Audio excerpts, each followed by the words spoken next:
شریعت کا مزاج ہے رات کو جلدی سونا اور صبح کو جلدی، بولو بھائی، شریعت کا مزاج ہے رات کو جلدی سونا اور صبح کو جلدی، اور کراچی کا کیا مزاج؟ جو رات کو جلدی سوئے گا وہی تو صبح جلدی اٹھے گا نا، جو سوئے گا ہی دیر سے تو اٹھے گا بھی۔ کون سے وقت میں برکت ہے، کون سے کاموں میں برکت ہے؟ صبح کے، صبح اٹھو۔ دیکھو 5 نمازیں ہیں،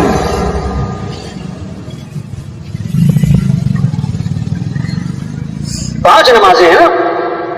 فجر کی نماز کی خصوصیت، فضیلت اللہ کے نبی نے خاص طور پر بیان فرمائی علیحدہ کر کے۔ آپ نے فرمایا من صلی الصبح فهو فی ذمۃ اللہ، جو صبح کی نماز پڑھے گا وہ اللہ کی ذمہ داری میں آ جائے گا۔ اب جس نے صبح کی نماز نہیں پڑھی وہ اللہ کی ذمہ داری سے نکل گیا۔ توبہ توبہ توبہ۔ دیکھو چاندنی رات ہو تو تالاب میں کیا نظر آتا ہے بھائی؟ بولو بھائی، چاند، اور چاند ہے کہاں؟ آسمان پہ۔ یہ جو تالاب میں نظر آ رہا ہے یہ کیا ہے؟ عکس۔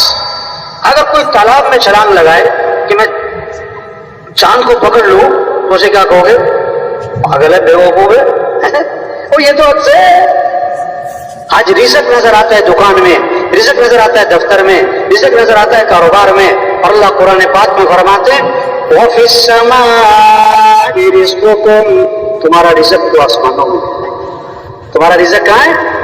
یہ جو فجر پڑے بغیر دکان پہ جاتے ہیں، فجر پڑے بغیر دفتر جاتے ہیں، فجر پڑے بغیر کاروبار پہ جاتے ہیں، ان کو رزق کی تلاش ہے اور رزاق کی نافرمانی کر رہے ہیں۔ یہ چاند کہاں تلاش کر رہے ہیں؟ کہاں تلاش کر رہے ہیں؟ ہائے ہائے۔ تبلیغ کیسا کرو؟ اللہ کی طرف پھیرو، اللہ کے سامنے جھکو۔ ہاں، جو کام پیسوں سے نہیں ہوتا اور جو کام حکومتوں سے نہیں ہوتا وہ کام اللہ تمہاری نماز سے کرے گا، وہ کام اللہ تمہاری دعاؤں سے کرے گا، وہ کام اللہ تمہارے سجدوں سے کرے گا۔ نماز پڑھو۔ دیکھو 5 نمازیں ہیں نا، 5 نمازیں ہیں نا۔ سب سے پہلی نماز کون سی ہے اور سب سے کم نمازی کس میں؟ فجر میں ہے۔ حدیث میں آتا ہے جس نے صبح نماز نہیں پڑھی اور نہ وضو کیا نہ اللہ کا نام لیا، یہ وہ آدمی ہے جس کے کانوں میں شیطان نے پیشاب کر دیا۔ حدیث ہے۔ اب جو فجر پڑھتے ہی نہیں ہے کئی سالوں سے، اس کے کان تو شیطان کے گٹر بنے۔ شیطان کے کیا ہیں؟ اس میں خیر کی بات اس کے کان پہ اثر کرے گی نہیں، وہ تو شیطان کے پیشاب سے بھرا ہوا اس کا کان۔ حدیث میں آتا ہے فجر میں اور عصر میں فرشتوں کی تبدیلی ہوتی ہے، جیسے گھاڑ تبدیل ہوتے ہیں نا، تو فرشتے تبدیل ہوتے ہیں کب؟ فجر اور جب فرشتے واپس جاتے ہیں نا تو اللہ فرماتے ہیں فرشتوں سے باوجود جاننے کے جب تم گئے تھے میرا بندہ کیا کر رہا تھا، اب تم واپس آئے ہو تو میرا بندہ کیا کر رہا تھا۔ اگر وہ پکا نمازی ہے تو فرشتے کہتے ہیں اللہ جب شام کو گئے تھے نا تو عصر کی نماز پڑھ رہا تھا، ابھی واپس آئے نا تو فجر کی نماز پڑھ رہا تھا۔ واہ واہ، کتنی خیر کی بات پہنچی۔ اگر خدا نخواستہ بے نمازی ہے تو فرشتے کہیں گے اللہ جب شام کو گئے تھے تو دکان بیٹھا تھا یا کلب بیٹھا تھا یا جم میں تھا، ابھی صبح آئے ہیں تو سو رہا تھا پڑا ہوا تھا۔ تو نیت کرو کہ سب کو نمازی بنانا ہے انشاءاللہ۔ یہ محنت ہے تبلیغ میں، نماز زندہ ہو۔ اللہ نے پیسہ دیا زکات دو، حدیث میں آتا ہے جس مال کی زکات نہیں دی جائے گی وہ مال گنجا سانپ بنا کر اس کے گلے میں توپ ڈالا جائے گا اور اس کو ڈسے گا اور کہے گا میں ہی تیرا مال ہوں، میں ہی تیرا خزانہ ہوں۔ ہاں، اللہ نے پیسہ دیا حج پہ جاؤ۔ آپ صلی اللہ علیہ وسلم نے فرمایا جس پر حج فرض ہے اور وہ نہیں کرتا مجھے کوئی پرواہ نہیں، یہ یہودی ہو کے مرے یا عیسائی ہو کے مرے۔ رمضان آیا روزے رکھو، حدیث میں آتا ہے ایک روزہ چھوڑ دیا رمضان کا، ایک روزہ صرف، ساری زندگی روزے رکھتا رہے، وہ ایک روزہ چھوڑنے کا جو نقصان ہوا پورا نہیں ہو سکتا۔ یہ محنت ہے تبلیغ میں، لوگ اللہ کو پہچانے، اللہ کی مانیں، اللہ ہم سے کیا چاہتا ہے اس کو معلوم کریں۔ ہر مسلمان میں شوق پیدا ہو میرا اللہ میرے سے کیا چاہتا ہے، میرے نبی کا طریقہ کیا ہے، دین سیکھنے کا شوق پیدا کیا جا رہا ہے۔ وہ ایک نوجوان ملا پچھلے دنوں، میں نے کہا کیا پڑھتے ہو؟ کہتا میں کالج میں پڑھتا ہوں۔ کون سی کلاس میں؟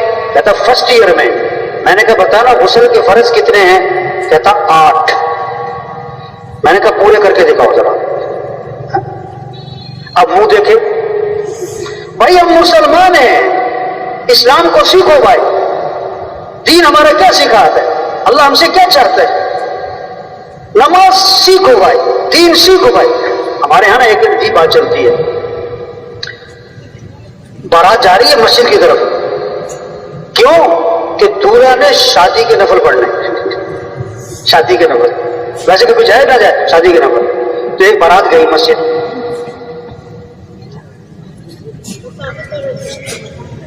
اور کہیں بھی بیان بازی کے ساتھ, ڈھول ڈھمکے کے ساتھ. اب جناب باہر کھڑی ہوگی بارات, دولہا سے کہا جا کے نفل پڑھ لے. جو اس کا دوست تھا نا جو دیندار داڑھی والا, اسے کہا تم ساتھ چلے جاؤ. وہ مجھے سنا رہا تھا, کہتا میں ساتھ چلا گیا, میں بیٹھ گیا. میں نے اسے کہا بھائی پڑھ لے, شادی کے نفل پڑھ لے. کہتا پہلے تو مسجد کو دیکھتا رہا وہ. میں نے کہا بھائی شادی کے نفل پڑھ. تو اس نے پھر نیت باندھ لی. کہتا میں پاس بیٹھ گیا, تھوڑی دیر کھڑا رہا. کہتا میں نے سوچا ہوا شادی کے نفل ہیں, بڑے خوش و خوش سے پڑھ. پھر بہت دیر بعد کھڑے سلام پھیر دیا اس نے. کہتا میں نے اس سے کہا بھائی تم نے شادی کے نفل پڑھے کہ نماز جنازہ پڑھی؟ نہ رکوع نہ سجدہ, یہ کس میں ہوتا ہے؟ اس نے کہا سچی بات بتاؤں, مجھے نماز آتی ہے. اور تبلیغ میں یہ کہہ رہے ہیں دین سیکھو بھائی. سگی ماں کا جنازہ پڑھتے ہیں, جنازے کی دعا نہیں آتی. سگے باپ کا جنازہ پڑھتے ہیں, جنازے کی دعا. تبلیغ میں منت خوشامد ہے بھائی, اللہ کو راضی کر لو بھائی, حضرت محمد صلی اللہ علیہ وسلم کی اتباع کرو بھائی, 5 وقت نماز پڑھو, دین کو سیکھو بھائی, قرآن کی تلاوت کرو.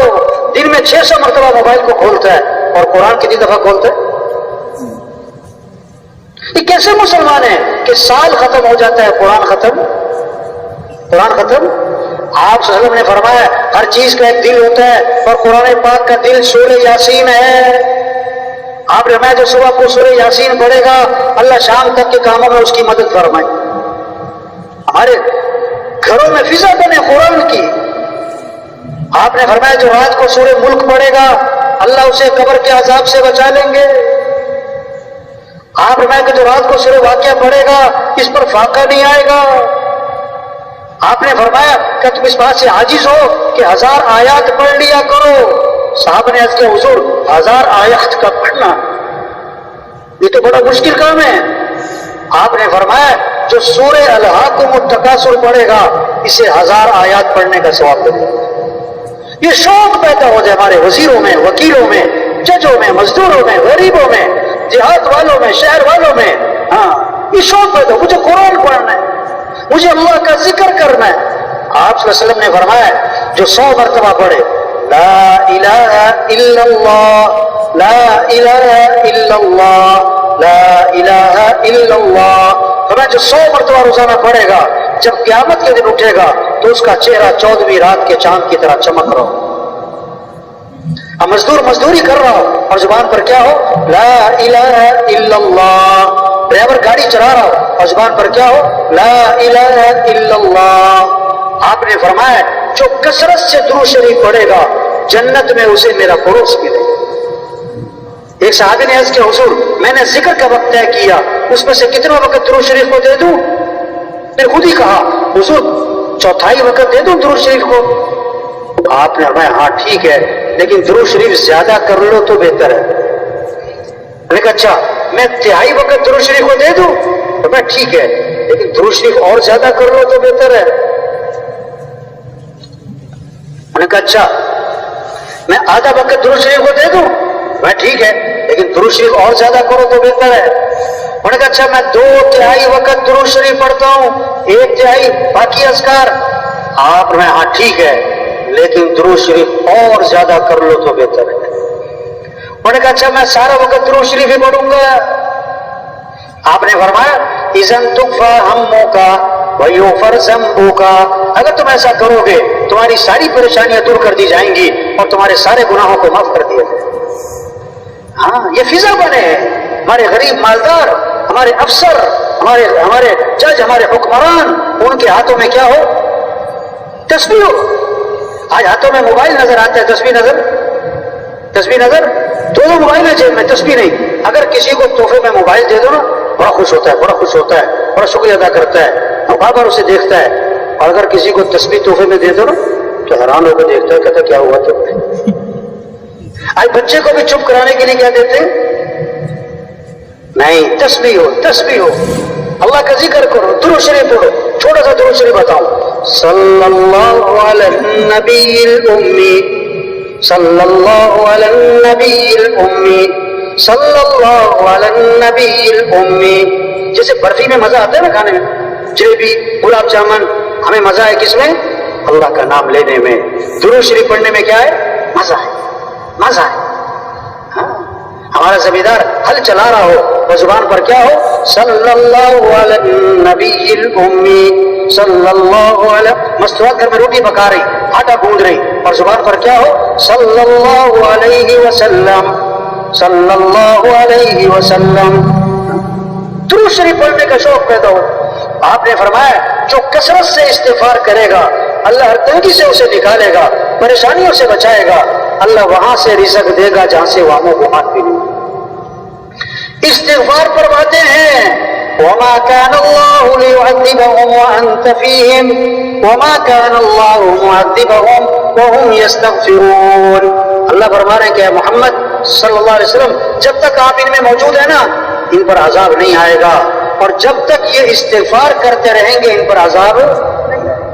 استغفار کی برکت سے عذاب ٹل جائیں گے، یہ فضا بنے۔ درود شریف، استغفار، اس سے مسئلے حل ہوں گے۔ استغفار کی برکت سے مسئلے حل ہوں گے، عقل سے نہیں، تیزی ذہانت نہیں، اللہ مسئلے حل کرے گا۔ کیسے؟ اپنے اعمال اچھے بناؤ، اپنے اعمال اچھے بناؤ۔ آپ صلی اللہ علیہ وسلم نے فرمایا، کیسی خوبصورت حدیث ہے، کیا خوبصورت الفاظ ہیں، کلمتان خفیفتان علی اللسان ثقیلتان فی المیزان حبیبتان الی الرحمن سبحان اللہ وبحمدہ سبحان اللہ العظیم۔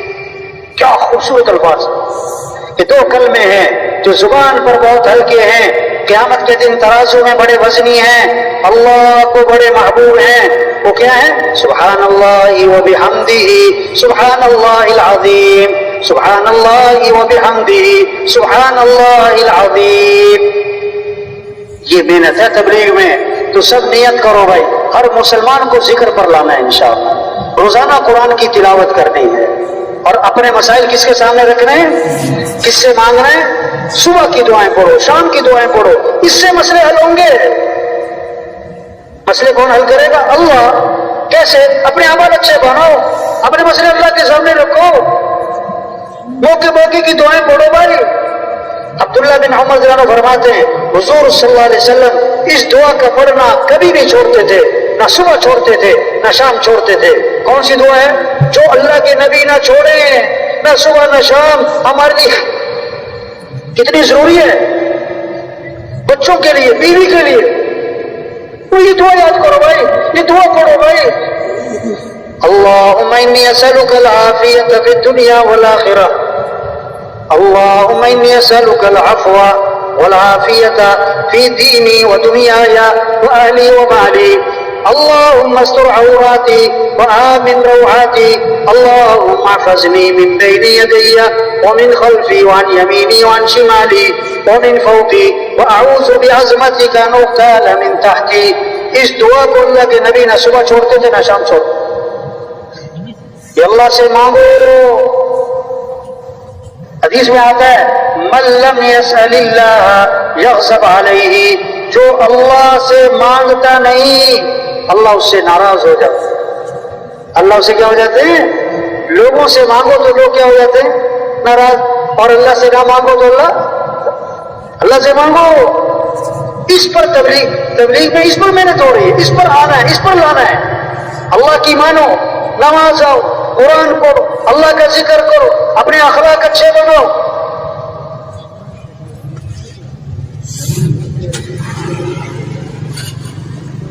آج محنت پتہ کیا کر رہے ہو؟